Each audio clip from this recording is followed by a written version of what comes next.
increasing pressure on the Mounties about why Nova Scotia residents didn't get an emergency alert during the mass shooting and arson spree over the weekend.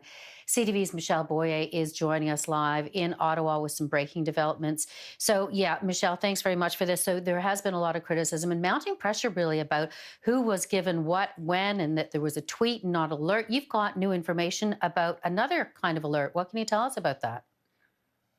That's right. I can tell you that the U.S. Embassy here in Ottawa and the consulate did send an email alert to those U.S. citizens who were registered in Nova Scotia about the ongoing shooting. Now, they also did put out a tweet themselves, but they did direct that email alert to those who were in the area, similar as what Canada would do if Canada learned about an ongoing situation in another country.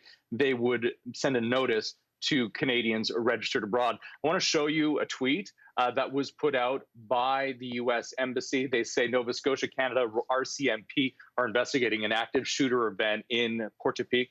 Avoid Portapique Beach Road, different roads there. Stay inside with doors locked. Follow instructions from local authorities. So, this comes after more and more questions are being asked of the RCMP. Why didn't they push that emergency alert to people in Nova Scotia right across the province?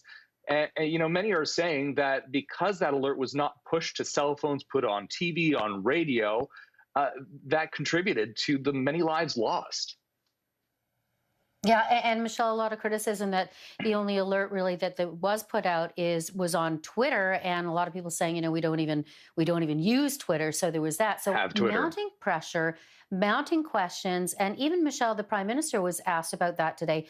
When do you think we'll hear again from the RCMP? Can tell you that the RCMP did just send us a notice that they are going to be speaking to reporters at 4:30 Atlantic time, 3:30 Eastern time, Bev, and they do have to answer those questions. Some questions: why did the Nova Scotia RCMP Operational Communications Center not request that emergency alert go out? That's a really key question, I think, that needs to be answered because, as you pointed out, not everybody has Twitter or, regularly monitors Facebook for active ongoing situations that they don't even know are happening. Right. Okay. So we'll be watching that for sure this afternoon. Michelle, also, you were watching the Prime Minister's daily comments today and a big announcement for students. Tell us about that. Huge announcements for students and money that many have been waiting for, and an announcement that has been long awaited ever since they started rolling out assistance for Canadians who have lost their jobs. Take a look at some of the highlights that I've pulled out for you. We're talking about a $9 billion plan.